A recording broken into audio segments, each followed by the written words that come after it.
Please help me welcome to the stage the filmmakers, Boden and Ryan Fleck, and the star of the film, Ryan Reynolds.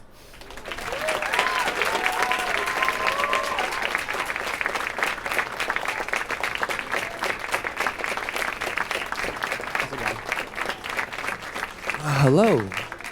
Hello. Let's start from the very, very beginning. What prompted you guys to tell this story about these particular two guys?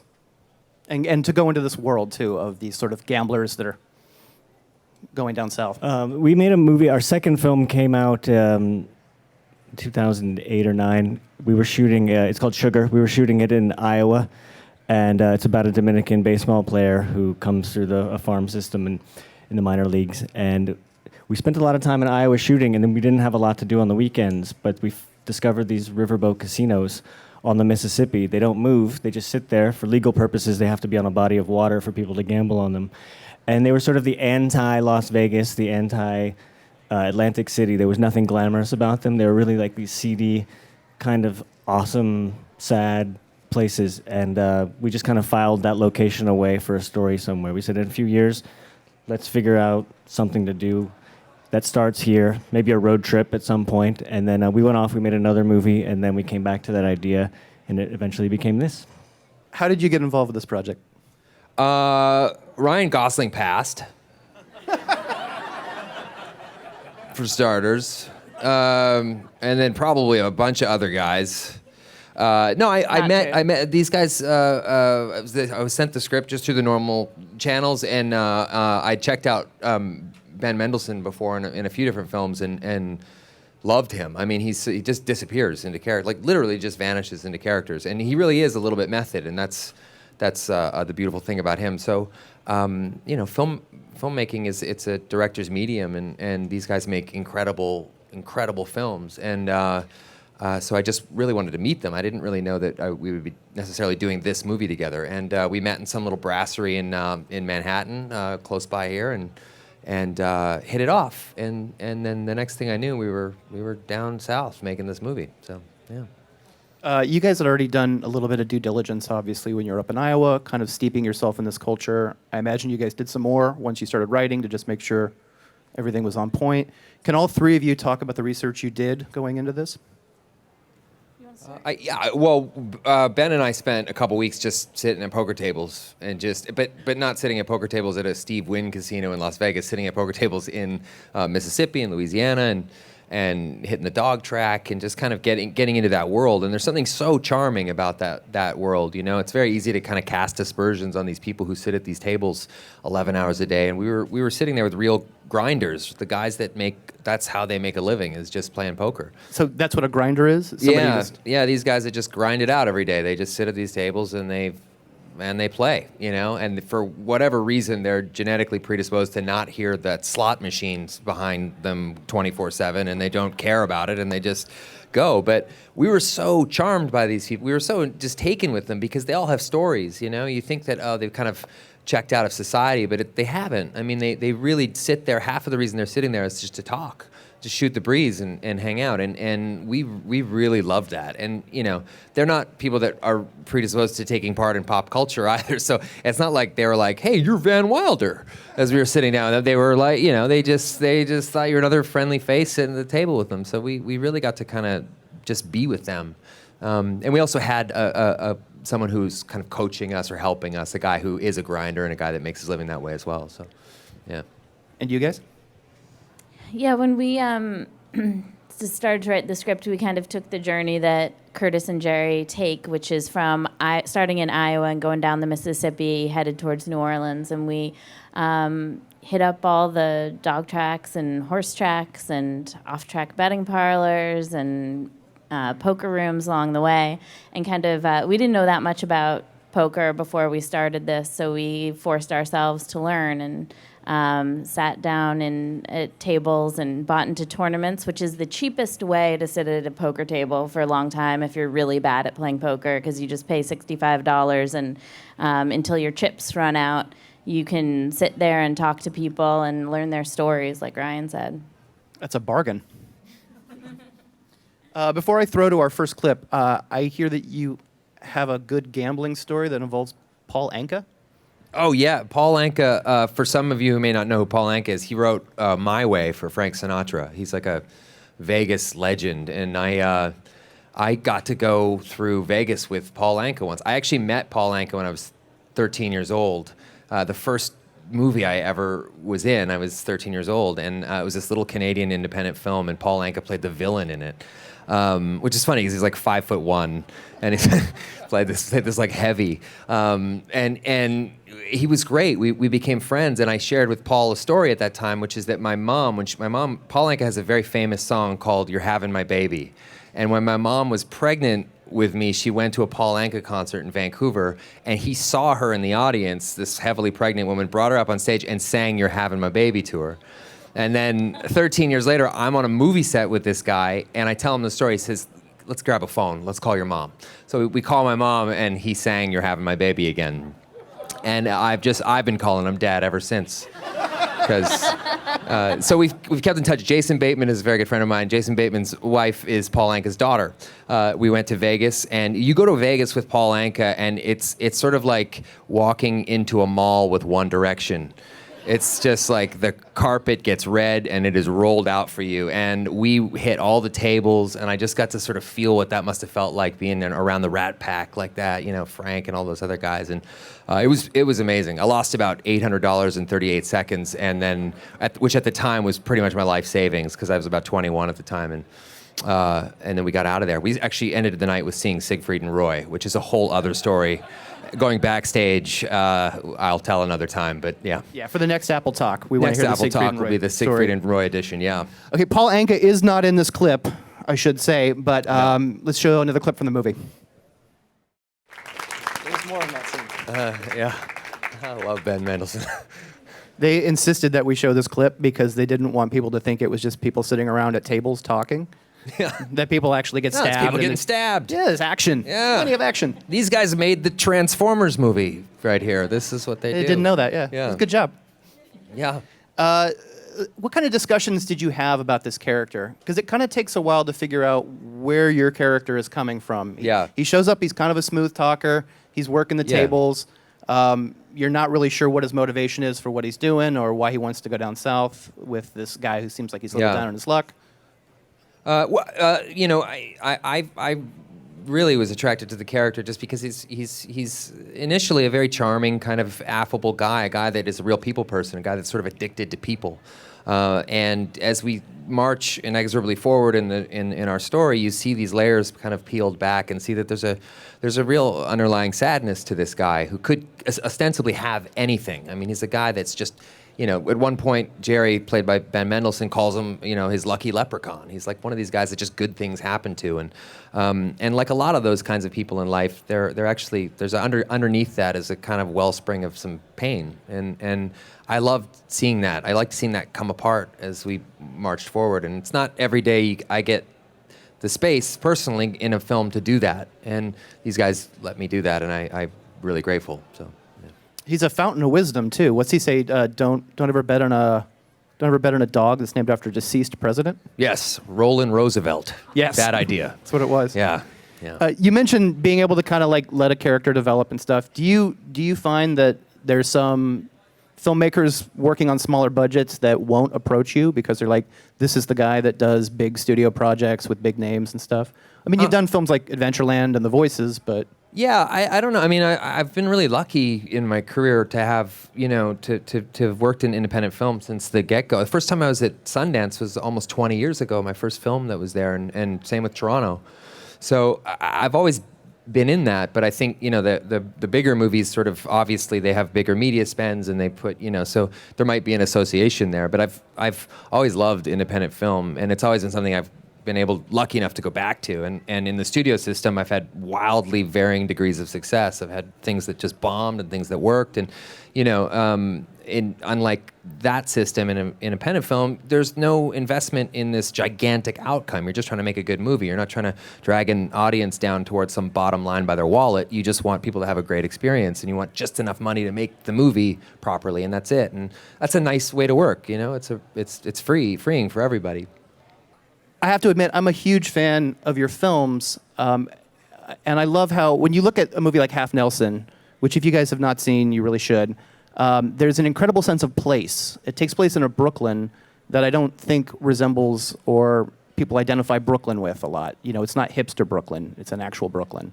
And it's the same with Sugar, where you feel like you're seeing a part of America that you don't normally see on screen. It's the same with this film. I feel like there's parts of the South that you're not getting. Is it really important for you guys to have like a sense of regionalism in your films, to have a sense of locale when you're making these movies? I think we just, as filmmakers, we like to learn about places as an excuse to go travel. When we go, for instance, when we researched this trip, we just fell in love with all these locations that we saw along the way. Not just the casinos, the seedy casinos, but the horse tracks, the dog tracks, the off-track betting parlors. And I don't know. I mean, do you want to add to this? Do you think I mean, really I think that in terms of why those locations are so important to us is that they have a certain kind of texture to them. These real locations that we're shooting in, we're not shooting on stages. We're shooting in these real locations that you can't capture in another way. And it's not just the places, it's also the people within them. And we try to populate them with the real people who hang out in those, in this case, you know, dog tracks, horse tracks, casinos, and we have them live, but partially because it's beautiful to capture in the film, and partially because it gives our actors like a real space to work in and a real energy to be there. And you know, we cast we got so lucky, and we cast these two amazing actors, Ryan and Ben, who's not here, but and just to give them this space and let them play, and you know, let them be part of this, these real locations. I don't know. I think it adds something to the movie to be able to provide that for our actors. I don't know how you feel about that, but I just thought the whole just seeing the South in this way is so romantic to me, and I don't think it was designed to be romantic. It just, at the end of the day, it just was. So. You guys were filming in real casinos, right? No harrowing experiences? Did you guys... You know what was strange was that the casinos didn't really want us there, but they let us anyway. And I think we were in one that was somewhere outside of Baton Rouge where we had to start shoot. They didn't want us there when people were actually spending money. So we had to start shooting at 2 a.m. and be done by noon. Then drive an hour and a half back to New Orleans. It was really brutal, but fun. I mean, you see that at that hour, almost nothing good is happening. So you really look around and people are just at their last wit. I mean, one guy I saw was so drunk he was having another conversation with another person, just speaking directly to their genitals. It was like I've never seen drinking like that before ever, and they just keep coming. The drinks just keep coming because they're playing and they're spending and they're, you know.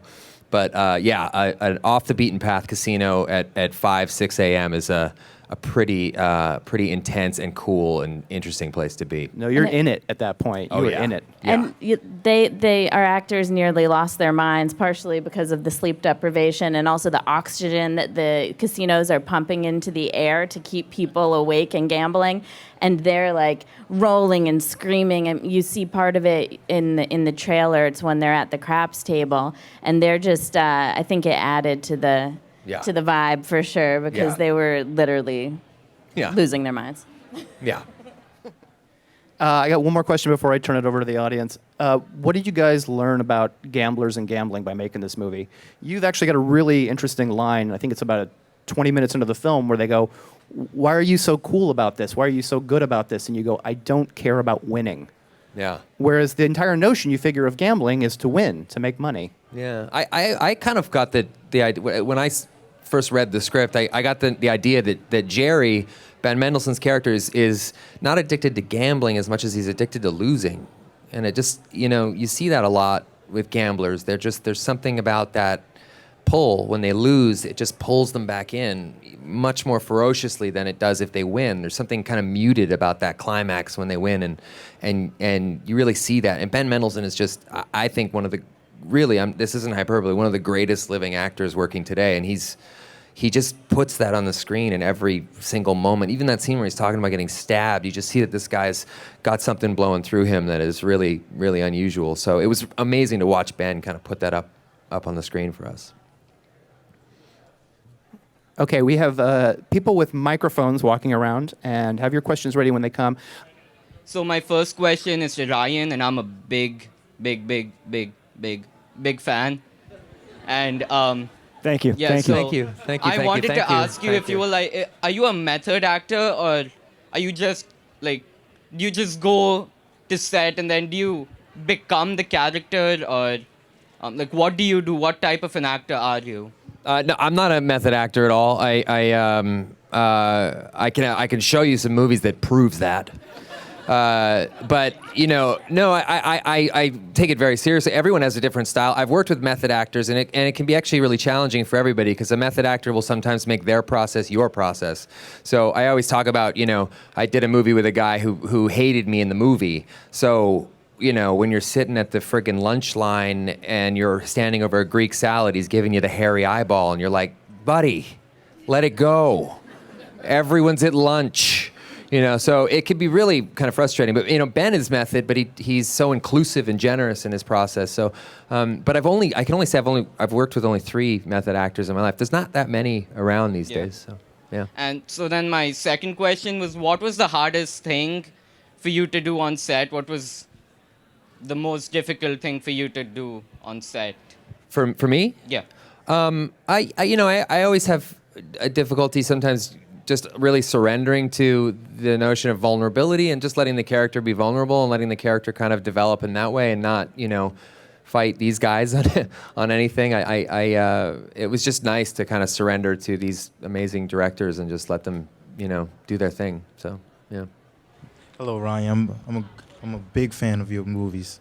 All right. One question is, gambling is just like acting, right? So Yeah. to win is 1 out of a million. So what motivates you to keep on going after rejection, after rejection, after Yeah. rejection? Well, I don't know of an industry that rejects you more than this one. It's tough, especially when you're young and you're starting out. It's, that's always the biggest gamble is, for me, it was, I started work as a child actor. I was never famous, so I didn't, develop a problem with cocaine or something. But I quit. I went back to school and I worked a regular job driving a forklift midnight to 8 a.m. for a couple years. I felt like my head was screwed on right when I showed up in Hollywood for the first time. But it's a gamble because you think, okay, if I'm here and I start working and I get a job, do I continue to do this or do I go back to school and actually, learn a trade that I can use for the rest of my life? It's a big gamble. So it's for a lot of people, they just don't have a plan B, and I didn't really have a plan B. My goals were always to join the Groundlings in improv comedy and do that kind of stuff, but I ended up in film and ended up falling in love with it. One more question. What is your lucky number? 17. Hi, first of all, I'm from Vancouver too, so Yeah. we're friends already. We don't have like a saying in Vancouver. We just go, I'm from Vancouver as well. Nice to meet you. I'm sorry. we need to come up with like a motto or something. Oh like, my God. Wait, what's my question? Yeah. How do you relate to your character? How do I relate?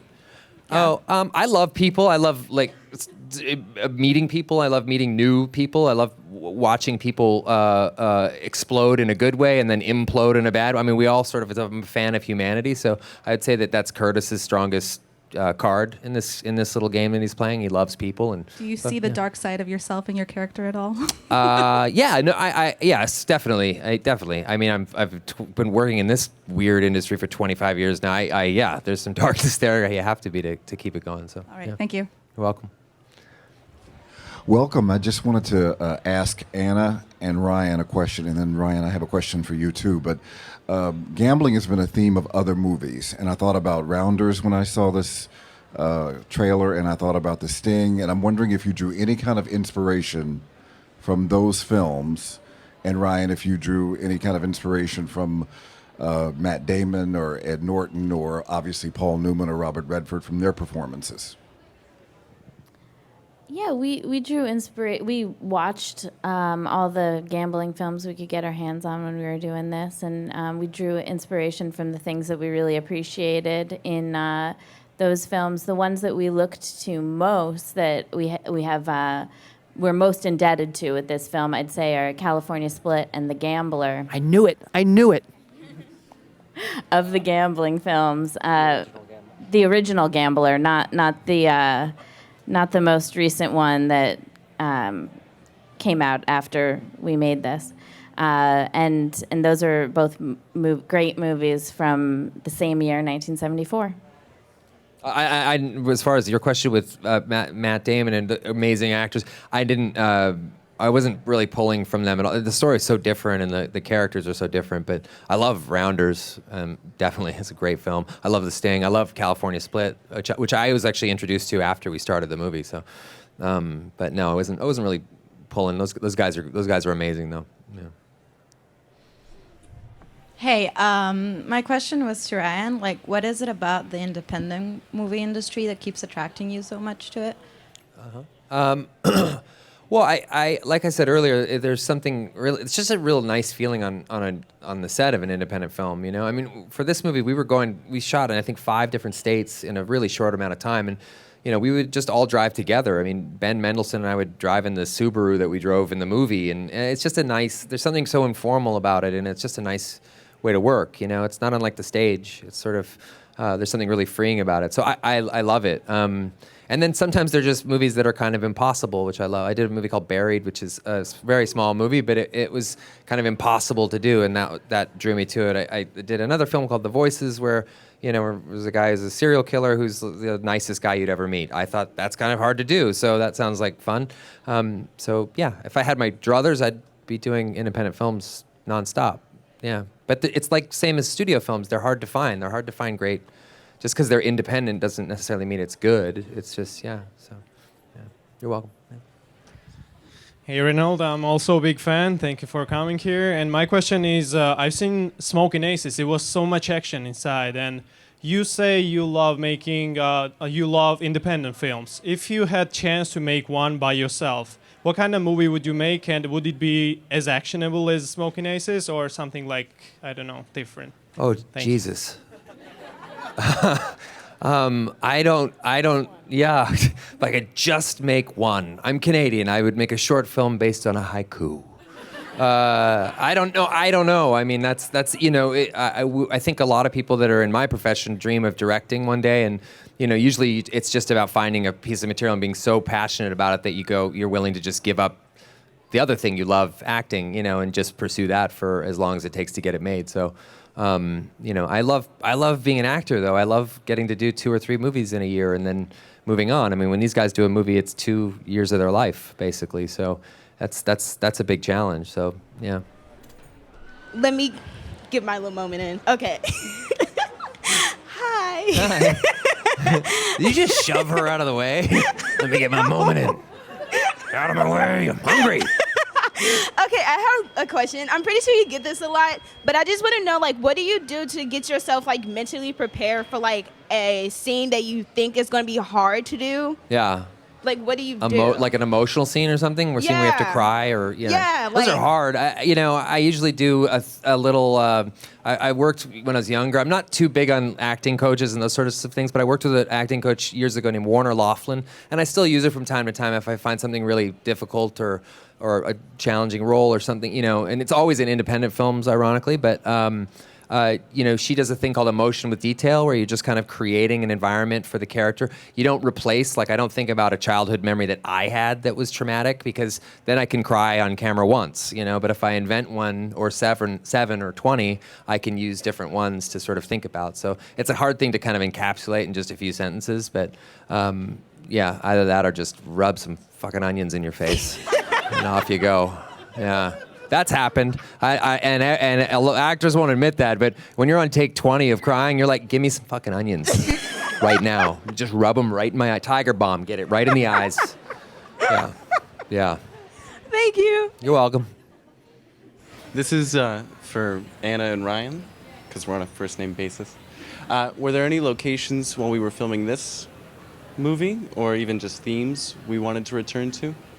Yeah, I don't know. I think we really fell in love with the city of New Orleans. We shot all over, but we just loved working down there and kind of miss it. Would love to go back and make another movie down there at some point. The whole experience was so wonderful. We fell also in love with our two actors, and we just want to like put them together and make like sequel after sequel with these two guys, and just How do you see what sequel happens. this movie? What? In a world divided Peru. by fear, two gamblers must stand alone against the forces of darkness. A film by Ryan Fleck and Anna Boden. Mississippi Grind 2, rated R. I think you just did it. Hey, that's the whole movie. There you go. Yeah. Thank you so much for coming. Thank you. Thank you, guys. Thank you. Thank you.